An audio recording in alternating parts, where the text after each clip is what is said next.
Hello, and welcome back to the Imperfect Marketing Podcast. I'm your host, Kendra Corman. We've been focusing a lot on email marketing strategy lately, and today I want to zoom in on one of the most important pieces of the puzzle: list building.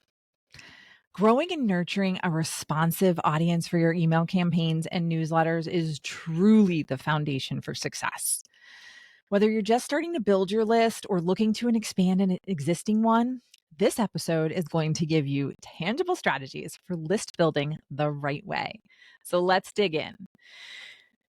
I encounter a lot of entrepreneurs who sort of skip over the list building basics in a rush to launch their business, or their business is based on referrals. So they don't think that they need a list because they're getting enough referrals, right? Collecting contacts needs to be intentional and a thoughtful process. It's focused on quality over quantity. Your subscribers are real people, not just metrics to hit certain targets or impress investors or other marketers, right? One of my recent guests on Imperfect Marketing actually shared that she was embarrassed to say that her biggest marketing lesson learned was that she needed an email list. She had a huge following on YouTube and was shadow banned. She had no way to reach those hundreds and thousands of people who used to watch her episodes on a regular basis. I was so appreciative that she shared it because I was the same way. I was so busy working in my business and getting referrals that when I went to evolve my business, my list wasn't where it should be. And the first time I sent an email to those few hundred people, well, a lot of them weren't used to hearing from me because I had a sometimes once in a while email. And a lot of them unsubscribed or they weren't the right target.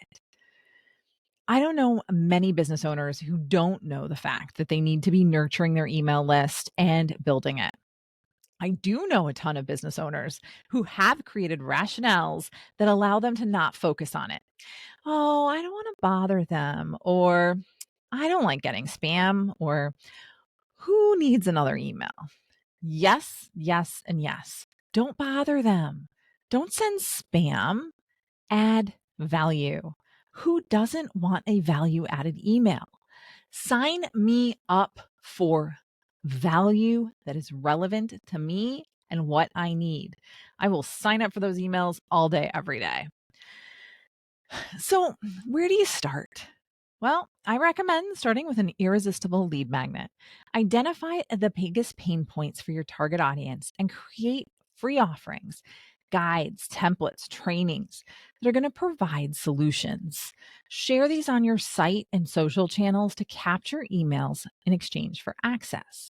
People are paying with their email address for access to your awesome and amazing content that they need. Now, one thing I'd love to share, because if you build it, they're not coming. Okay. If you build it, they are not coming on their own. You need to market the heck out of this, right? Here are 5 things that you can do to market your lead magnet. 1, be a guest on relevant podcasts.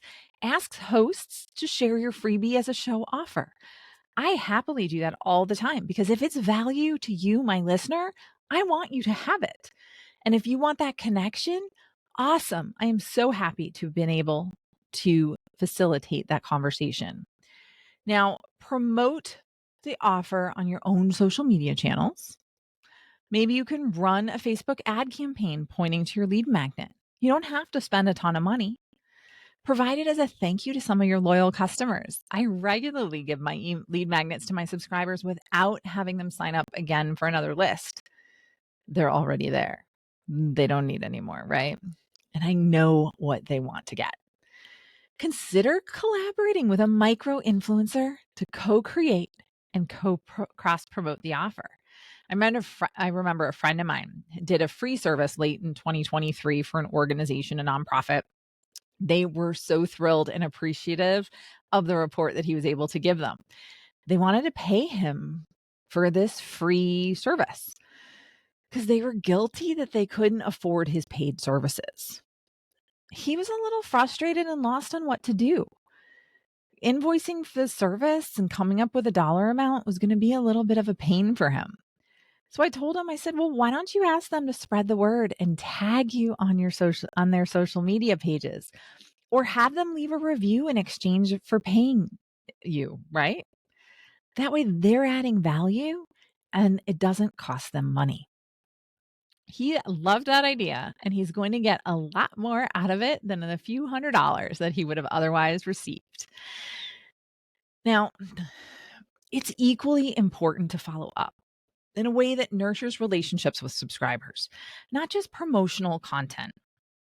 So, you want to set up automations to deliver a predefined email sequence over several weeks, adding more value before ever making a hard pitch to purchase. I always love it when people talk about email marketing as dating, right? You don't go on a first date and then go, hey, let's get married. You need to get to know them. Then you can propose, right? So let's work on this dating game and give them more value while staying in front of them and keeping yourself top of mind. Over time, closely analyze the metrics around open and click through rates within your list segments to determine interests and refine messaging. Removing inactive subscribers is really also important. List hygiene has grown in importance over the last few years, keeping deliverability scores healthy and keeping your email out of spam. So, funny story. I was working with a client and told them, we got to get rid of a lot of people on your email list. They're not active, they're not opening, they're not clicking, they're not doing anything. And their response, it took so long for me to build that list. Well, they were paying for people on their list who weren't getting their emails, not engaging with their emails. It doesn't send good signals to email service providers. So you can end up in spam more often with the people that do read your emails. So don't focus on the number.